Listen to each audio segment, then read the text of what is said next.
It was 6 o'clock, and the dawn was just breaking when Father Absinthe and his companion reached the station house, where they found the superintendent seated at a small table, making out his report. He did not move when they entered, failing to recognize them under their disguises. But when they mentioned their names, he rose with evident cordiality, and held out his hand. "Upon my word," said he, "I congratulate you on your capture last night." Father Absinthe and Lecoq exchanged an anxious look. "What capture?" they both asked in a breath. "Why, that individual you sent me last night so carefully bound." "Well, what about him?" The superintendent burst into a hearty laugh. "So you are ignorant of your good fortune," said he. "Ah! Luck has favored you, and you will receive a handsome reward." "Pray tell us what we've captured," asked Father Absinthe, impatiently. "A scoundrel of the deepest dye, an escaped convict, who has been missing for 3 months. You must have a description of him in your pocket, Joseph Couturier, in short." On hearing these words, Lecoq became so frightfully pale that Father Absinthe, fearing he was going to faint, raised his arms to prevent his falling. A chair stood close by, however, and on this Lecoq allowed himself to drop. "Joseph Couturier," he faltered, evidently unconscious of what he was saying. "Joseph Couturier. An escaped convict." The superintendent certainly did not understand Lecoq's agitation any better than Father Absinthe's discomfited air. "You have reason to be proud of your work. Your success will make a sensation this morning," he repeated. "You have captured a famous prize. I can see Gevrol's nose now when he hears the news. Only yesterday he was boasting that he alone was capable of securing this dangerous rascal." After such an irreparable failure as that which had overtaken Lecoq, the unintended irony of these compliments was bitter in the extreme. The superintendent's words of praise fell on his ears like so many blows from a sledge-hammer. "You must be mistaken," he eventually remarked, rising from his seat and summoning all his energy to his assistance. "That man is not Couturier." "Oh, I'm not mistaken, you may be quite sure of that. He fully answers the description appended to the circular ordering his capture, and even the little finger of his left hand is lacking, as is mentioned." "Ah! That's a proof indeed," groaned Father Absinthe. "It is indeed. And I know another one more conclusive still. Couturier is an old acquaintance of mine. I have had him in custody before, and he recognized me last night just as I recognized him." After this further argument was impossible, hence it was in an entirely different tone that Lecoq remarked, "At least, my friend, you will allow me to address a few questions to your prisoner." "Oh, as many as you like. But first of all, let us bar the door and place 2 of my men before it. This Couturier has a fondness for the open air, and he wouldn't hesitate to dash out our brains if he only saw a chance of escape." After taking these precautions, the man was removed from the cage in which he had been confined. He stepped forward with a smile on his face, having already recovered that nonchalant manner common to old offenders who, when in custody, seem to lose all feeling of anger against the police. They are not unlike those gamblers who, after losing their last halfpenny, nevertheless willingly shake hands with their adversary. Couturier at once recognized Lecoq. "Ah," said he, "it was you who did that business last night. You can boast of having a solid fist. You fell upon me very unexpectedly, and the back of my neck is still the worse for your clutch. Then, if I were to ask a favor of you, you wouldn't be disposed to grant it?" "Oh, yes. All the same. I have no more malice in my composition than a chicken, and I rather like your face. What do you want of me?" I should like to have some information about the man who accompanied you last night. Couturier's face darkened. I am really unable to give you any, he replied. Why? Because I don't know him. I never saw him before last night. It's hard to believe that. A fellow doesn't enlist the first comber for an expedition like yours last evening. Before undertaking such a job with a man, one finds out something about him. I don't say I haven't been guilty of a stupid blunder, replied Couturier. Indeed, I could murder myself for it, but there was nothing about the man to make me suspect that he belonged to the Secret Service. He spread a net for me, and I jumped into it. It was made for me, of course, but it wasn't necessary for me to put my foot into it. You are mistaken, my man, said Lecoq. The individual in question didn't belong to the police force. I pledge you my word of honor, he didn't. For a moment Couturier surveyed Lecoq with a knowing air, as if he hoped to discover whether he were speaking the truth or attempting to deceive him. I believe you, he said at last. And to prove it, I'll tell you how it happened. I was dining alone last evening in a restaurant in the Rue Mouffetard, when that man came in and took a seat beside me. Naturally, we began to talk, and I thought him a very good sort of a fellow. I forget how it began, but somehow or other he mentioned that he had some clothes he wanted to sell, and being glad to oblige him, I took him to a friend, who bought them from him. It was doing him a good turn, wasn't it? Well, he offered me something to drink, and I returned the compliment. We had a number of glasses together, and by midnight I began to see double. He then began to propose a plan, which, he swore, would make us both rich. It was to steal the plate from a superb mansion. There would be no risk for me, he would take charge of the whole affair. I had only to help him over the wall, and keep watch. The proposal was tempting, was it not? You would have thought so, if you had been in my place, and yet I hesitated. But the fellow insisted. He swore that he was acquainted with the habits of the house, that Monday evening was a grand gala night there, and that on these occasions the servants didn't lock up the plate. After a little while I consented. A fleeting flush tinged Lecoq's pale cheeks. Are you sure he told you that the Duc de Sairmeuse received every Monday evening? He asked, eagerly. Certainly, how else could I have known it? He even mentioned the name you uttered just now, a name ending in "use." A strange thought had just flitted through Lecoq's mind. What if May and the Duc de Sairmeuse should be one and the same person? But the notion seemed so thoroughly absurd, so utterly inadmissible that he quickly dismissed it, despising himself even for having entertained it for a single instant. He cursed his inveterate inclination always to look at events from a romantic impossible side, instead of considering them as natural commonplace incidents. After all, there was nothing surprising in the fact that a man of the world, such as he supposed May to be, should know the day set aside by the Duc de Sairmeuse for the reception of his friends. The young detective had nothing more to expect from Couturier. He thanked him, and after shaking hands with the superintendent, walked away, leaning on Father Absinthe's arm. For he really had need of support. His legs trembled, his head whirled, and he felt sick both in body and in mind. He had failed miserably, disgracefully. He had flattered himself that he possessed a genius for his calling, and yet he had been easily outwitted.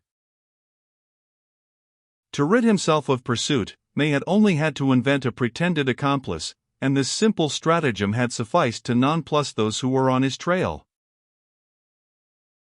Father Absinthe was rendered uneasy by his colleague's evident dejection. "Where are we going?" he inquired, "to the Palais de Justice, or to the Prefecture de Police?" Lecoq shuddered on hearing this question, which brought him face to face with the horrible reality of his situation. "To the Prefecture," he responded. "Why should I go there? To expose myself to Gevrol's insults, perhaps? I haven't courage enough for that.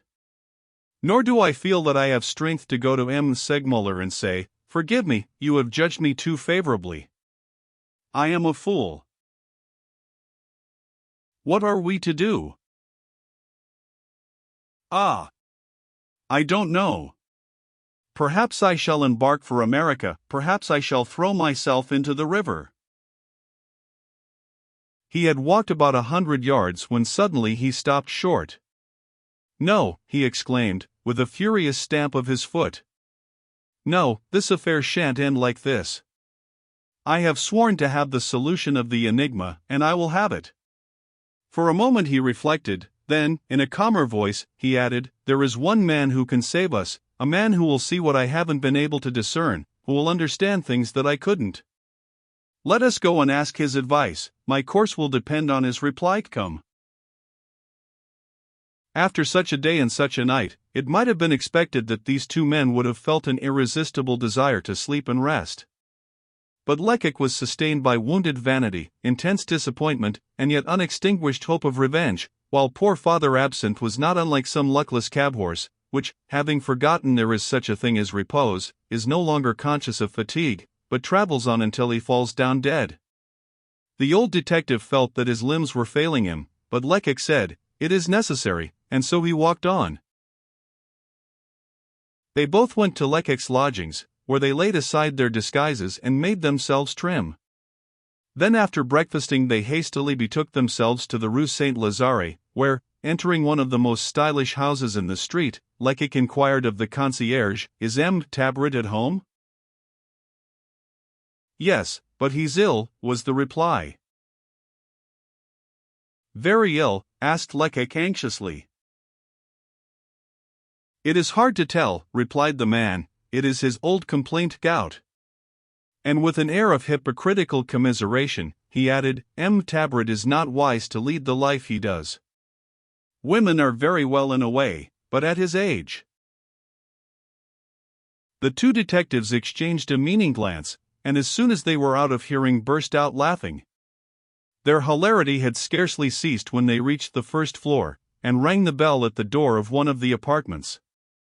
The buxom-looking woman who appeared in answer to his summons, informed them that her master would receive them, although he was confined to his bed. "However, the doctor is with him now," she added. "But perhaps the gentleman would not mind waiting until he has gone?" The gentleman replying in the affirmative, she then conducted them into a handsome library, and invited them to sit down. The person whom Lecoq had come to consult was a man celebrated for wonderful shrewdness and penetration, well nigh exceeding the bounds of possibility. For 45 years he had held a petty post in one of the offices of the Mont de Piet, just managing to exist upon the meager stipend he received. Suddenly enriched by the death of a relative, of whom he had scarcely ever heard, he immediately resigned his functions, and the very next day began to long for the same employment he had so often anathematized. In his endeavors to divert his mind, he began to collect old books, and heaped up mountains of tattered, worm-eaten volumes in immense oak bookcases. But despite this pastime to many so attractive, he could not shake off his weariness. He grew thin and yellow, and his income of 40,000 francs was literally killing him, when a sudden inspiration came to his relief. It came to him one evening after reading the memoirs of a celebrated detective, one of those men of subtle penetration, soft as silk, and supple as steel, whom justice sometimes sets upon the trail of crime. "And I also am a detective," he exclaimed. This, however, he must prove. From that day forward he perused with feverish interest every book he could find that had any connection with the organization of the police service and the investigation of crime. Reports and pamphlets, letters and memoirs, he eagerly turned from one to the other, in his desire to master his subject. Such learning as he might find in books did not suffice, however, to perfect his education. Hence, whenever a crime came to his knowledge he started out in quest of the particulars and worked up the case by himself. Soon these platonic investigations did not suffice, and one evening, at dusk, he summoned all his resolution, and, going on foot to the Prefecture de Police, humbly begged employment from the officials there. He was not very favorably received, for applicants were numerous. But he pleaded his cause so adroitly that at last he was charged with some trifling commissions. He performed them admirably. The great difficulty was then overcome. Other matters were entrusted to him, and he soon displayed a wonderful aptitude for his chosen work. The case of Madame B., the rich banker's wife, made him virtually famous. Consulted at a moment when the police had abandoned all hope of solving the mystery, he proved by a plus B, by a mathematical deduction, so to speak, that the dear lady must have stolen her own property, and events soon proved that he had told the truth. After this success he was always called upon to advise in obscure and difficult cases. It would be difficult to tell his exact status at the prefecture. When a person is employed, salary or compensation of some kind is understood, but this strange man had never consented to receive a penny. What he did for his own pleasure, for the gratification of a passion which had become his very life. When the funds allowed him for expenses seemed insufficient, he at once opened his private purse, and the men who worked with him never went away without some substantial token of his liberality. Of course, such a man had many enemies.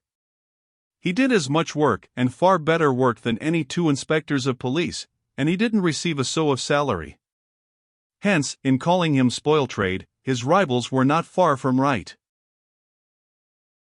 Whenever anyone ventured to mention his name favorably in Gevrol's presence, the jealous inspector could scarcely control himself, and retorted by denouncing an unfortunate mistake which this remarkable man once made. Inclined to obstinacy, like all enthusiastic men, he had indeed once effected the conviction of an innocent prisoner, a poor little tailor, who was accused of killing his wife. This single error, a grievous one no doubt, in a career of some duration, had the effect of cooling his ardor perceptibly, and subsequently he seldom visited the prefecture. But yet he remained the oracle, after the fashion of those great advocates who, tired of practice at the bar, still win great and glorious triumphs in their consulting rooms, lending to others the weapons they no longer care to wield themselves. When the authorities were undecided what course to pursue in some great case, they invariably said, "Let us go and consult Tirauclair." For this was the name by which he was most generally known, a sobriquet derived from a phrase which was always on his lips. He was constantly saying, "Il faut que cela se Tirauclair, that must be brought to light."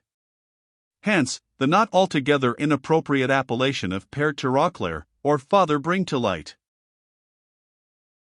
Perhaps this sobriquet assisted him in keeping his occupation secret from his friends among the general public. At all events, they never suspected them. His disturbed life when he was working up a case, the strange visitors he received, his frequent and prolonged absences from home, were all imputed to a very unreasonable inclination to gallantry. His concierge was deceived as well as his friends, and laughing at his supposed infatuation, disrespectfully called him an old libertine. It was only the officials of the detective force who knew that Tirauclair and Tabrid were one and the same person. Lecoq was trying to gain hope and courage by reflecting on the career of this eccentric man, when the buxom housekeeper re-entered the library and announced that the physician had left. At the same time she opened a door and exclaimed, "This is the room, you gentlemen can enter now."